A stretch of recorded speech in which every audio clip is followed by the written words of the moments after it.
તો finally guys Mahakal લોકનો કંઈક આપણો આવો વ્લોગ હતો અને મજા આવી ગઈ ગાઈઝ. લગભગ 2 થી 2.5 કલાકનો સમય લાગ્યો પણ મજા આવી ગઈ ગાઈઝ. ફાઇનલી ગાઈઝ મને બહુ મજા આવી. અને અત્યારે હે ને રાક્ષસી ભૂખ લાગી છે ગાઈઝ, રાક્ષસી. તો અત્યારે જોવો પુલ બાજુ હાઈલા જાય છે ધીરે ધીરે. રસ્તો તમને ખબર જ છે.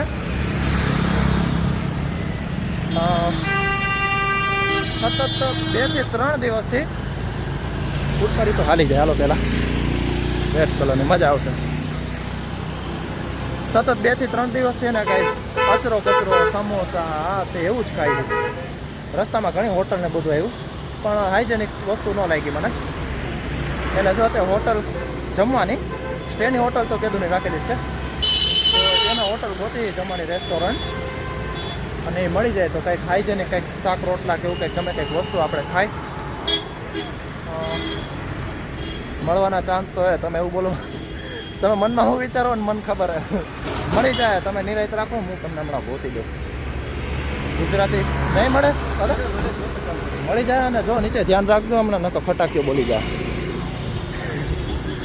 સારું હાલો તો ગાઈસ કંઈક શાક રોટલા કંઈક હાઇજેનિક કંઈક વ્યવસ્થિત દેશી વસ્તુ કંઈક ખાવી છે અને એ વસ્તુ ગોતી ગમે ત્યાંથી. પછી તમે દેખાડી હું વસ્તુ અમે ખાવાના છીએ. તો ગાઈઝ અમે ચાલતા ચાલતા આગળ આવી ગયા છીએ રેલવે સ્ટેશનની બાજુ. જો ગાઈઝ હું તમને દેખાડું, આ બાજુ જે સામેની બાજુ છે ને એ રેલવે સ્ટેશન છે ઉજ્જૈનનું. અને અહીંયા આપણને જો ગાઈઝ મળી ગઈ છે હોટલ ગુજરાત. તો જોઈ હોટલ ગુજરાત એટલે ઓલું રેસ્ટોરન્ટ છે કે ઓલું સ્ટેની વસ્તુ છે શું છે? ગુજરાત પેલેસ શું છે અદા? શું છે? હોટલ જ છે કે સ્ટેનું છે? ગુજરાતી है गुजराती खाना है?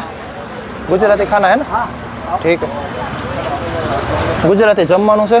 જોઈ લે પ્રાઇસ લિસ્ટ ને બધું કેવી રીતના છે પછી તમને કહું. 10 મિનિટની રાહ જોઈ પછી ઓલી ગુજરાત હોતો તો ત્યાંની સ્કીપ કરી નાખી. બીજી હોટલમાં આવ્યા છે જમવા અને 10 મિનિટની અમે રાહ જોઈ પછી અમારો ઓર્ડર કન્ફર્મ થઈ ગયો છે. તો જો હું તમને વસ્તુ દેખાડું અમારે પાસે ડીશમાં શું શું આવ્યું છે. જુઓ તમે, જુઓ ગાઈસ, છાશ છે, કઢી છે, દાળ છે અને આ લગભગ રીંગણા બટેટાનું શાક છે. ચાવલ છે, રોટલી છે, ગુલાબજાંબુ છે. તો એટલી વસ્તુ છે ગાઈસ. જે આવ્યું હોય જમી લે જલ્દી પછી હોટલ ભેગતા થાય જલ્દી. તો ફાઇનલી ગાઈસ હું હોટલેથી જમી કરીને ફ્રેશ થઈને આવી ગયો છું મારા રૂમ ઉપર. અને જો ગાઈસ હું તમને હે ને 1Xમાં બહુ એટલું બધું જાજુ તો નહીં દેખાય પણ હું તમને હે ને બને એટલી મારા રૂમ ટૂર તમને કરાવવાની ટ્રાય કરું છું. ઉપર થોડોક દરવાજો ખોલો છો કારણ કે 1Xમાં એટલું બધું નહીં આવે. જો ગાઈસ આવી રીતના છે જુઓ. અને હજી હું તમને અંદરથી બધી વસ્તુ કહું. આ હોટલ મિરર છે, આ બાથરૂમ છે અને અહીંયા એસી છે. અહીંયા આપણે બધી વસ્તુ રાખેલી છે. સામે ટીવી છે, તમારા ભાઈ દેખાય છે.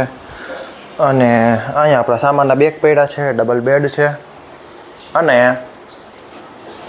સામે તમારા ભાઈ છે. જો ગાઈસ રેડી. તો ગાઈસ કંઈક આજનો આપણો આવો દિવસ ગયો એમ માનો ને.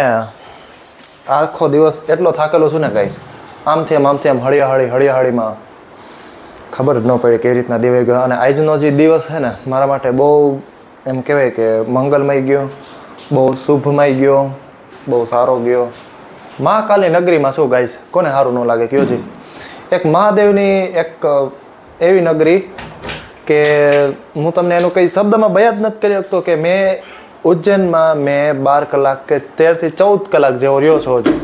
પણ મેં જે વસ્તુ અનુભવી છે ને ગાઈસ એ મારું દિલમાંથી શબ્દ નીકળે છે. અને જે કંઈ પણ છે એ ગાઈસ મહાદેવનો આશીર્વાદ છે. અને XYZ ને ગાઈસ જુઓ આવી રીતના કંઈક રૂમ ટૂર હતો. અને આજનો દિવસ ને આજને આપણે બધી જર્ની થઈ છે. અને હવે કાલે હજી કાંઈ ડિસાઇડ નથી કર્યું ક્યાં જવાનું છે ક્યાં નથી જવાનું. આજનો આપણો વ્લોગ આપણે અહીંયા જ આપણે એન્ડ કરીએ છીએ. આ સિરીઝ અહીંયા પૂરી થશે. બરાબર ગાઈસ. અને વિડીયો કેવો લાગ્યો એ કમેન્ટમાં તમે જરૂર કહેજો. અને વિડીયો સારો લાગે તો 1 લાઈક જરૂર કરજો. ચેનલને સબસ્ક્રાઈબ કરી નાખજો આવી જ આવી ટુરિઝમની બધી વિડીયોની તમારે જર્ની જોવા માટે. અને કિશન ગણાત્રા 1327 ઇન્સ્ટાગ્રામ આઈડી છે મારું, એમાં તમે ફોલો કરી લેજો. તો ગાઈઝ હાલો હવે હુઈ જાય. રાતના લગભગ 11:30 વાગ્યાનો સમથિંગ સમય થઈ ગયો છે. હવે હુઈ જાય. અને છેલ્લે હું તમને એટલું જ કહીશ, જય હિન્દ, નમસ્કાર.